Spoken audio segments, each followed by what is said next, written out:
جیسا ہی آپ اس موضوع پر بات کرتے ہیں بہت سے لوگوں کے رونگٹے کھڑے ہو جاتے ہیں۔ آخر پولیٹیکل اسلام ہے کیا چیز؟ دنیا بھر میں جتنے بھی لبرلز ہیں بلکہ ٹریڈیشنل مسلمان جن کو دین سے تعلق ہے وہ بھی پولیٹیکل اسلام کو مسترد کرتے ہیں۔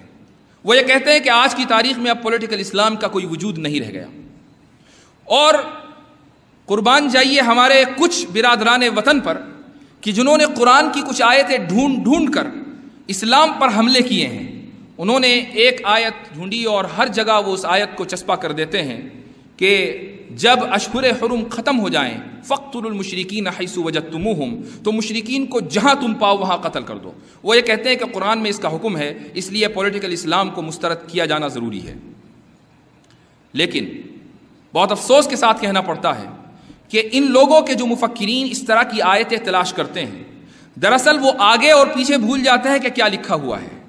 وہ یہ بھول جاتے ہیں کہ یہ آیت قرآن کریم یہاں ختم نہیں ہو رہا ہے، اس کے پہلے بھی آیتیں ہیں اور اس کے بعد بھی آیتیں ہیں، اور جب تک کہ پورے مضمون کو نہ سمجھا جائے اس وقت تک اس آیت کا صحیح مفہوم سمجھ میں آنا ممکن نہیں ہے۔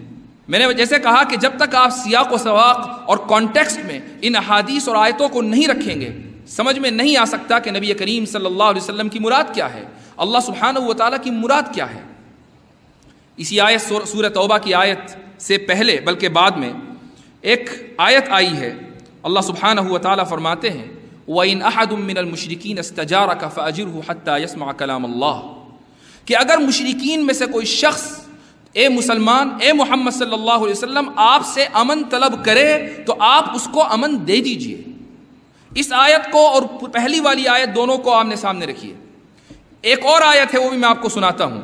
اللہ سبحانہ و تعالیٰ فرماتے ہیں کہ فَإِن جَنَحُوا لِلسَّلْمِ فَاجْنَحْ لَهَا وَتَوَكَّلْ عَلَى اللَّهِ، کہ اگر یہ لوگ امن کے لیے آگے آئیں، امن کی طرف رخ کریں، تو اے محمد آپ بھی امن کی اور آپ بھی صلح کی پیشکش کیجئے۔ فَاجْنَحْ لَهَا، آپ بھی اس طرف جھک جائیے۔ یہ چند آیتیں ہیں، ان سب کو آپ سامنے رکھیے۔ جو خلاصہ نکلتا ہے وہ یہ ہے کہ اسلام میں جنگ کا حکم ضرور ہے، لیکن جنگ بندی کے جو اصول ہیں وہ چار ہیں۔ ساری دنیا میں جنگ بندی کا اصول ایک ہے، وہ یہ ہے کہ اگر میں فتح یاب ہو جاؤں جنگ ختم، اگر فتح یابی نہیں ہوتی تو جنگ جاری رہتی ہے۔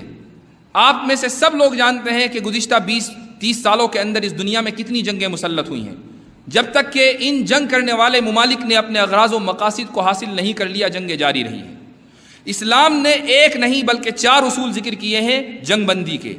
سب سے پہلا ضابطہ یہ ہے کہ کوئی شخص دارالاسلام میں یعنی اسلامی حکومت میں ویزا لے کر داخل ہو رہا ہے تو اس کو مکمل مدد، اس کو مکمل امن اور شیلٹر پرووائڈ کیا جائے گا۔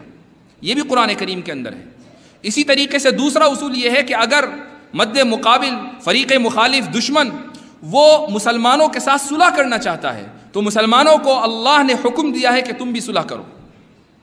تیسرا ضابطہ یہ ہے کہ اگر نہ صلح کا امکان نہیں اور نہ ہی وہ امن چاہتے، ہاں وہ ٹیکس دے کر مسلمانوں کے ساتھ رہنا چاہتے ہیں تو ضرور ٹیکس دیں اور مسلمانوں کے ساتھ رہیں، ان کے لیے وہی حقوق ہوں گے جو مسلمانوں کے لیے ہوں گے، اور ان کی وہی ذمہ داریاں ہوں گی جو مسلمانوں کی ہوں گی۔ ان کو سیکنڈ کلاس سٹیزن نہیں قرار دیا جائے گا، بلکہ جس طریقے سے مسلمانوں کی عزتیں اس حکومت میں، مسلم حکومت کے اندر محفوظ ہیں، اسی طریقے سے ان غیر مسلموں کی عزتیں اور ان کے ناموس بھی اس غیر مسلم حکومت کے اندر محفوظ رہیں گے۔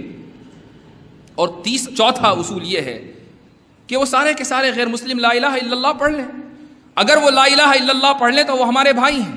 یہ 4 اصول قرآن میں اور احادیث میں، ان ساری نصوص کو آپ سامنے رکھیں گے، احادیث کو اور قرآن کریم کی آیات کو، آپ کو لگے گا کہ یہ 4 اصول ہیں جنگ بندی کے۔